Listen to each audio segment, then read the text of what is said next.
गजब क्या हिसाब। तालिबान क्रैश कोर्स कर रहा है कहां? इंडिया में। इंडिया के आईआईएम कोझिकोड से। आप में से ना जाने कितने लोगों का सपना होगा आईआईएम में पढ़ना। आईआईएम भारत के जो सबसे अच्छे प्रबंधन संस्थान हैं उनके माध्यम से पढ़ाई लिखाई करना। लेकिन आप लोग इतना पढ़ लिख करके भी जहां ना पहुंच पाए, वहां यह आदमी पहुंच गया। कौन आदमी? जो बंदूक को किनारे रख करके किताब उठाकर देख रहा है, अच्छा इसमें भी कुछ होता है क्या? हुडी बाबा, इसमें भी कुछ होता है क्या? ऐसी चीज का ये जो कार्टून आपको दिखाई दे रहा है, फिलहाल ये भारत में गजब चर्चा का विषय बना हुआ है। क्या कि तालिबान वाले आईआईएम कोझिकोड से 4 दिन की क्रैश कोर्स क्लास ले रहे हैं, ये समझने का प्रयास कर रहे हैं इकोनॉमी कैसे चलती है, कल्चर कैसे होती है, सोसाइटी कैसे रन करती है और इंडिया कैसे चल रहा है। आइए विश्लेषण करते हैं। और इस पर फिर जो पक्ष विपक्ष हमलावर चल रहे हैं, कांग्रेस ने जो मतलब केंद्र सरकार के आनंद ले लिए हैं कि वाह तालिबान को पढ़ाया जा रहा है, तमाम बातें हैं इसके अंदर। चलिए शुरुआत करते हैं। ये खास क्यों है? इंटरनेशनल रिलेशंस के लिए बहुत खास है। देखिए आप और हम तो क्योंकि इंटरनेशनल रिलेशंस पर लगभग हर दिन ही चर्चा करते हैं, तो हमें इस बात का महत्व भी पता है कि इस दुनिया में सबसे बड़ा अगर कोई हथियार है तो उसका नाम शिक्षा है। अगर आपको वाकई में दुनिया पर राज करना है तो आप एजुकेटेड बने। और इस एजुकेशन के लिए आज इसका नमूना आप देखिए ना कि अगर अमेरिका आज दुनिया पर वर्चस्व स्थापित करता है तो केवल एजुकेशन के दम पर करता है, क्योंकि वो हर दिन नई टेक्नोलॉजी, नए आविष्कार और उन आविष्कारों को बेचकर पैसे कमाता है। तालिबान में जो हरकतें हुई, तालिबानी जो हरकतें हुई, उसके पीछे का बड़ा कारण क्या था? अशिक्षा। पढ़ाई लिखाई है नहीं, तो उन्हें लगता है कि हमारी जो रूढ़ी पद्धतियां हैं वही सही है। तो किसी को अगर सुधारना है, किसी को अगर मेन स्ट्रीम में लाना है तो एजुकेशन देना होगा। इसी कारण से इंडिया पहले भी, जब अफगानिस्तान में तालिबान शासन नहीं था, तब भी वहां स्कूलें खोलता था।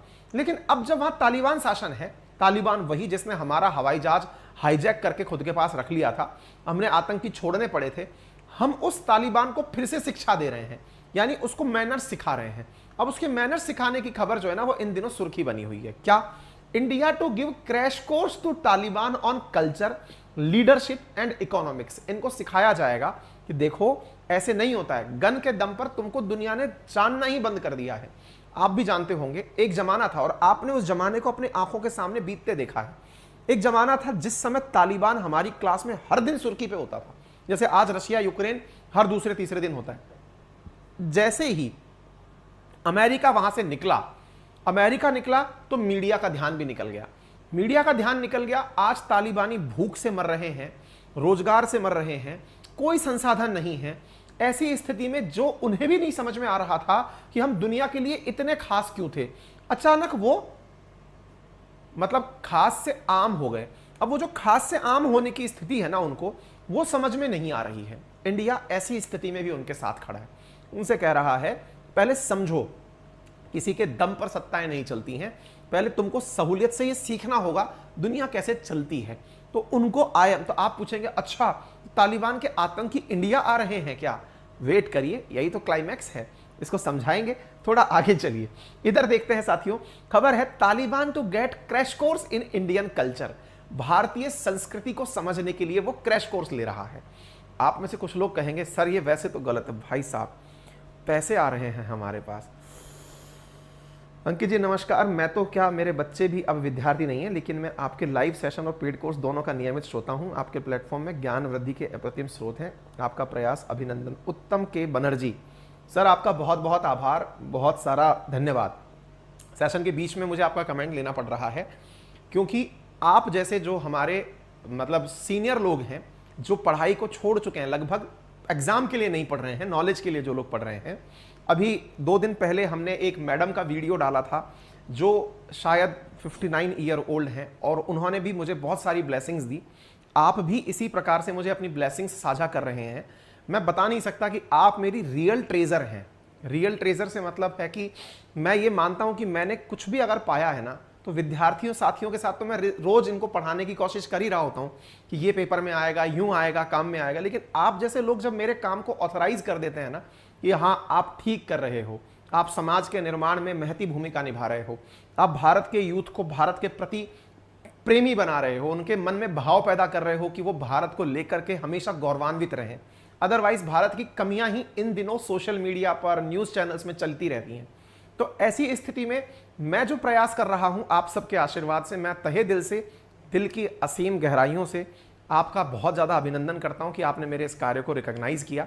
और आप सभी, मेरे पास और भी बहुत सारे ऐसे वीडियोस मुझे मिले और पहुंचे जिसमें समाज के जो हमारे ये जो बड़े लोग हैं, जो दिग्गज हैं, मुझसे उम्र में बड़े हैं, वो अपने आशीर्वाद स्वरूप मुझे वीडियो बना बना के भेज रहे हैं। मैं आप सबसे गुजारिश करूंगा, जितने भी हमारे सीनियर हैं उन सबसे, कि यदि आपको लगता है कि मेरा प्रयास अच्छा है तो मेरी आपसे छोटी सी गुजारिश है कि आप कोई भी एक शॉर्ट वीडियो हमारे इन श्रोताओं के लिए भी बनाकर भेजें, अपने छोटे से मोबाइल से बना करके हमारे पास भेजें। हमारे कॉन्टैक्ट नंबर 7878158882 पर एक नंबर है हमारा, जिस पर आप हमें व्हाट्सएप कर सकते हैं।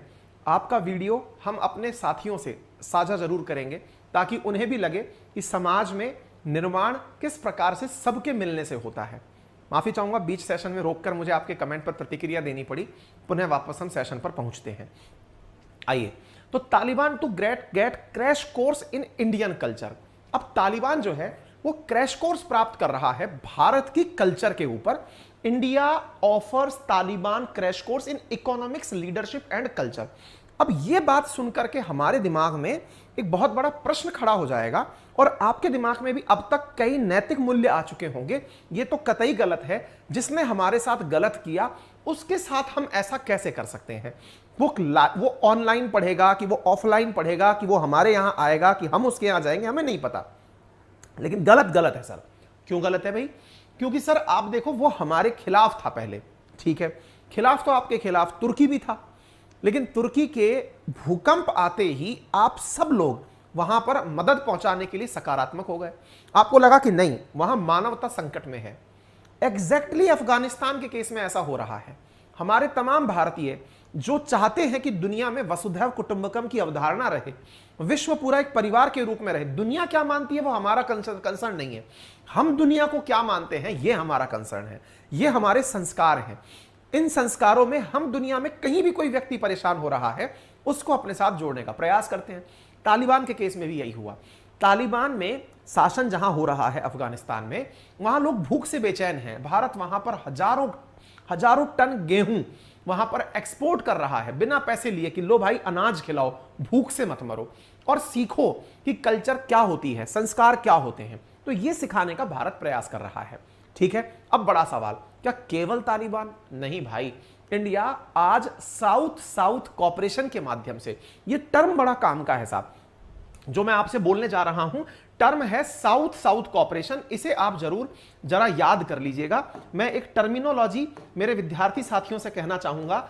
एक प्रश्न अक्सर आपसे पेपर में पूछा जा सकता है, क्या होता है साउथ साउथ कॉपरेशन, ठीक है। मैं आपको बताना चाहता हूं, देखिए दुनिया के अंदर जो कम डेवलप्ड हैं या डेवलपिंग देश हैं, जब कम डेवलपिंग या फिर कम और ज्यादा डेवलपिंग तो डेवलपिंग होता है, जब कोई डेवलपिंग नेशन किसी दूसरे डेवलपिंग नेशन की मदद करता है तो उसे साउथ साउथ कॉपरेशन के नाम से जाना जाता है। यह प्रश्न याद कर लेना, परीक्षाओं में बहुत कॉमन है, यह पूछा जाने वाला। मतलब जितने भी स्टेट पीसीएस यूपीएससी वाले विद्यार्थी हैं, इसे बहुत फोकस करें।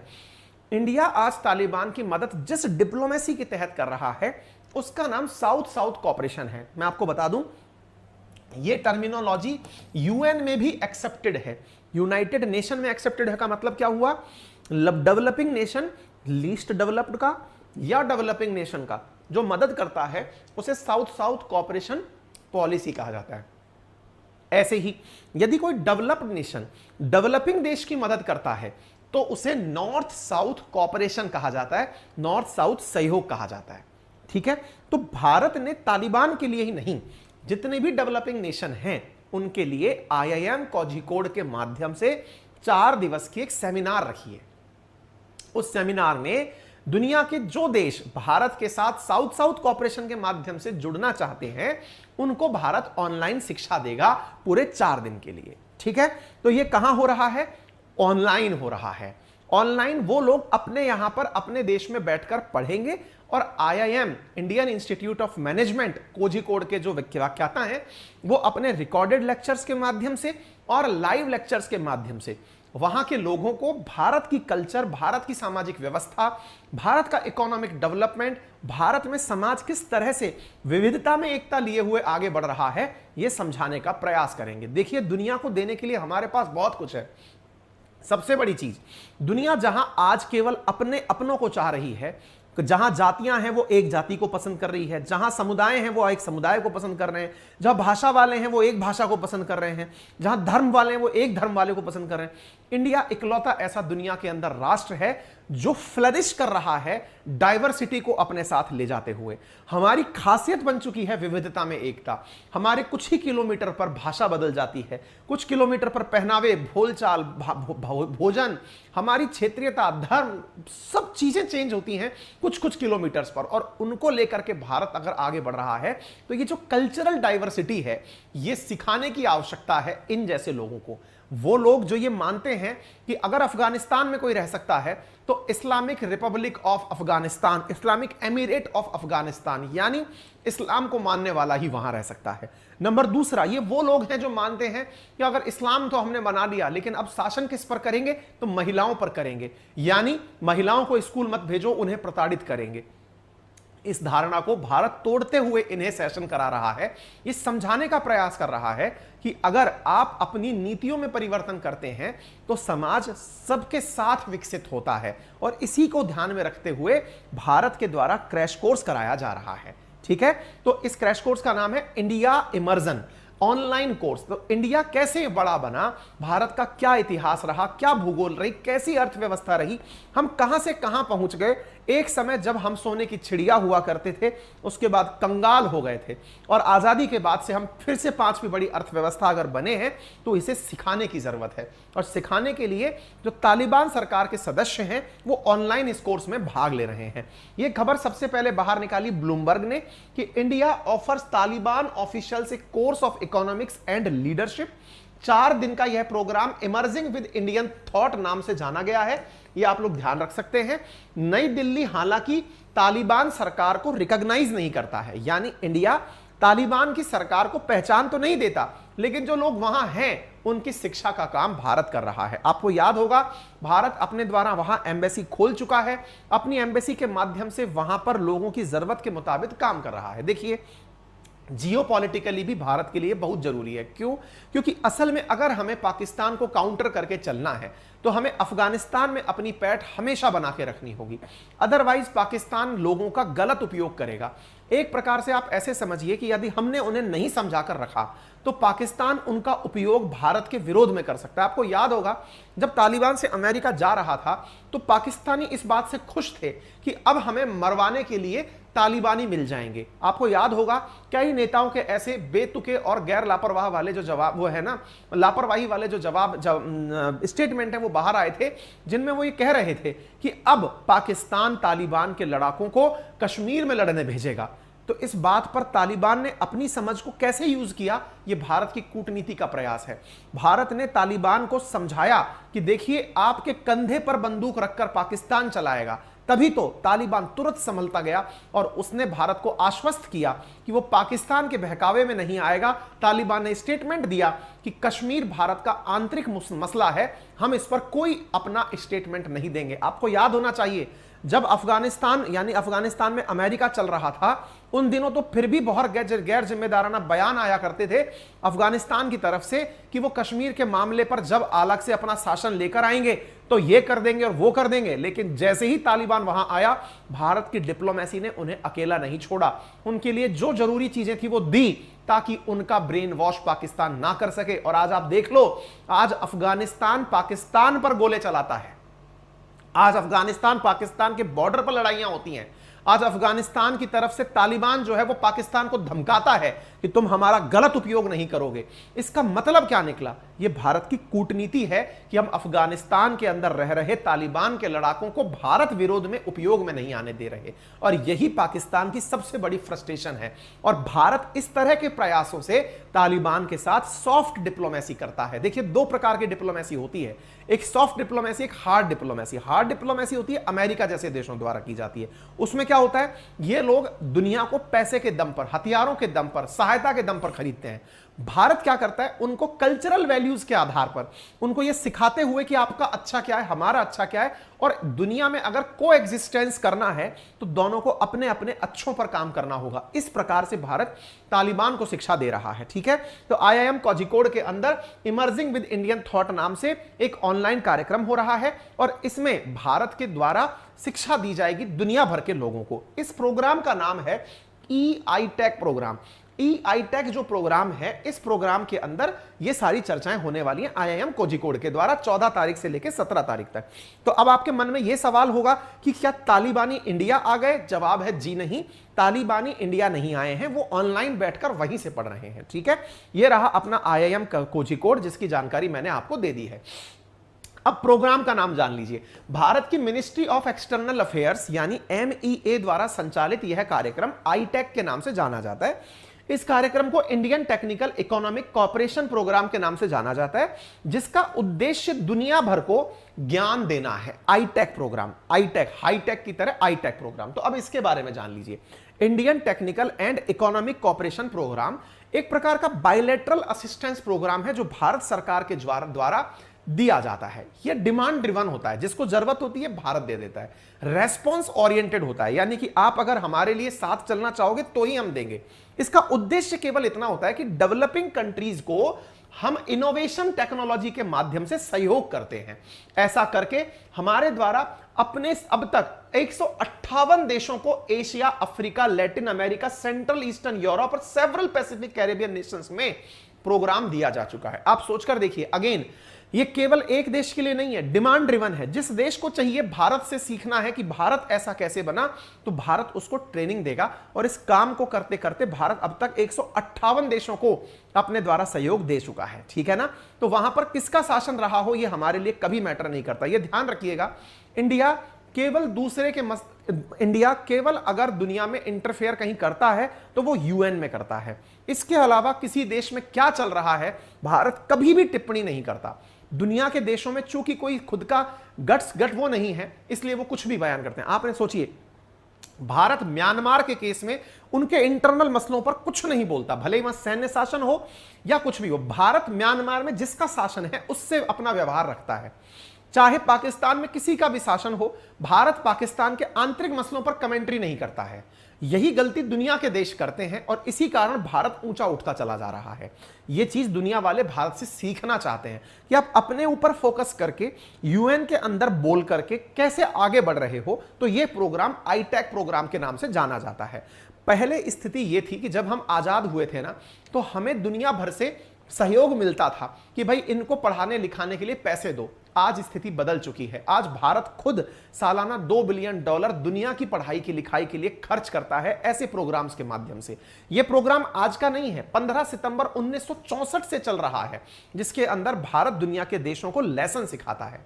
एक समय था जब भारत जो है वो लगभग $55 बिलियन का फंड रिसीव करता था एक प्रकार से चैरिटी के रूप में, और आज भारत खुद सालाना रूप से दुनिया को पढ़ाने के लिए निकल रहा है। अब इसका इंपैक्ट क्या पड़ता है?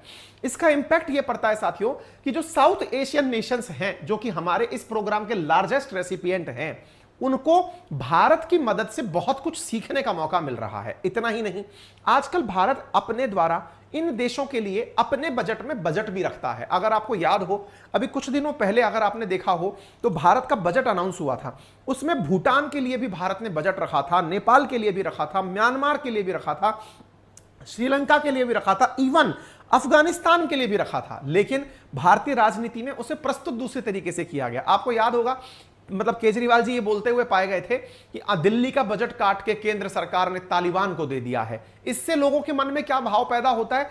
आतंकियों को पनाह दे रहा है भारत। वास्तविकता इससे उलट है। भारत अपने कूटनीतिक संबंधों को अपनी सुरक्षा के लिए उपयोग में लेते हुए यह दर्शाता है कि हमारे हित जहां पर जुड़े हैं, हमें इस बात से फर्क ही नहीं पड़ता कि वहां पर किसका शासन है।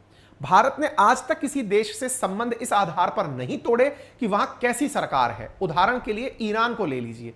ईरान के अंदर इस समय जो शासन है वो शासन पूरी तरह महिला विरोधी हो रखा है, हिजाब नहीं पहनने दे रहा है, महिलाओं को जहर देके मार रहा है, लेकिन उसके बावजूद भी भारत उससे अपने रिलेशन रखा हुआ है। कारण क्योंकि भारत मानता है ये आपका अपना तरीका है, आपका अपना संविधान है, हम इस पर आपको नसीहत देने वाले कोई नहीं होते। एग्जैक्टली भारत दुनिया के हर देश के साथ, चाहे वहां पर सैन्य तानाशाही रही हो, हम दुनिया को अपने पैमाने से जज नहीं करते। अमेरिका या डेवलप्ड नेशंस जिनको लगता है कि दुनिया उनके अनुसार राज करे, वो करते हैं, और ये भारत का तरीका आज से नहीं हमेशा से रहा है। ठीक है, उम्मीद है कि अब आप लोग इस बात को पूरी तरह से समझ गए हो। हालांकि कांग्रेस इस बात पर मजे ले रही है सरकार के कि आतंकवादियों को सरकार पढ़ाने की कोशिश कर रही है, उनकी मदद कर रही है। अब हालांकि एक चीज किसी कथन ने बहुत अच्छी कही है, ये वो केजरीवाल जी का मतलब वो था जब बजट आया था कि दिल्ली का बजट तालिबान को दे दिया गया है। हालांकि मैं आपको यहां पर बताना चाहूंगा, एक good education is a foundation of better future, ये मैंने नहीं कहा, एलिजाबेथ वॉरेन ने कहा है। और ये सबसे बड़ी बात ये है कि अगर आप इन जैसे जाहिलों को शिक्षा दे देते हो तो ये सबसे बड़ा नोबल कॉज है, ताकि इन्हें पता चले कि दुनिया में क्या हो रहा है। अपने यहां एक पंक्ति कही जाती है, कुएं का मेंढक होना। कम से कम तालिबानी अपने आप को ही पूरी दुनिया का राजा नहीं समझेंगे, जब वो दुनिया को जानेंगे तभी जाकर कुछ अच्छा करेंगे। ये पर्सपेक्टिव है, बाकी अपने अपने तरीके हैं। ठीक है साहब, उम्मीद है आप लोगों को ये जानकारी समझ में आई हो। हमने जानकारी दी हमारे एप्लीकेशन की, जिसका लिंक आपको कमेंट बॉक्स में पिन करके दिया हुआ है। एक बार के लिए आप वहां पर अगर चाहते हैं पढ़ना, तो हमारे लिए एक ऐसा बैच जो कि यूपीएससी का फाउंडेशन और स्टेट पीसीएस एसएससी के फाउंडेशन के लिए जरूरी है, आप इसे ज्वाइन कर सकते हैं। जर्नल अवेयरनेस बाय अंकित अवस्थी के नाम से हमने बैच बनाया। हमारे एप्लीकेशन आरएनए बाय अंकित अवस्थी पर मात्र 1999 में ये उपलब्ध है, जहां history, geography, polity, economy detail से आपको दिए जा रहे हैं। पूरे 1 साल के लिए कोर्स उपलब्ध कराया जा रहा है। बाइलिंगुअल है, हिंदी और इंग्लिश में कंटेंट है, लाइव और रिकॉर्डेड क्लासेस हैं। पूरी तरह से आपको इवनिंग में 8:30 पर क्लासेस मिल रही हैं। वीकली टेस्ट संडे को आयोजित किया जा रहा है। किसी भी प्रकार की सहायता के लिए आप हमारे जो कॉन्टैक्ट नंबर हैं, इन पर सुबह शाम से 8 शाम तक कॉल कर सकते हैं, शाम 8 तक कॉल कर सकते हैं। सेशन को इतना पेशेंस के साथ सुनने के लिए आपका बहुत दिल से धन्यवाद। जैसे ही हमारे इस चैनल पर 5 लाख सब्सक्राइबर होंगे, हम आपके साथ में चैनल का नया नाम रिवील करेंगे। इस रविवार को टेस्ट होगा, उसके विनर्स को भी कुछ ना कुछ उपहार दिए जाएंगे। इसलिए जो साथी करंट अफेयर्स सही से पढ़ रहे हैं, शनिवार को यूट्यूब पर हमारा रिवीजन क्लास और रविवार को एप्लीकेशन पर टेस्ट जो कि फ्री ऑफ कॉस्ट है, जिसमें विनर्स को उपहार भी दिए जाते हैं, उसके लिए हमसे कनेक्टेड रह सकते हैं। फिलहाल के लिए इतना ही, धन्यवाद।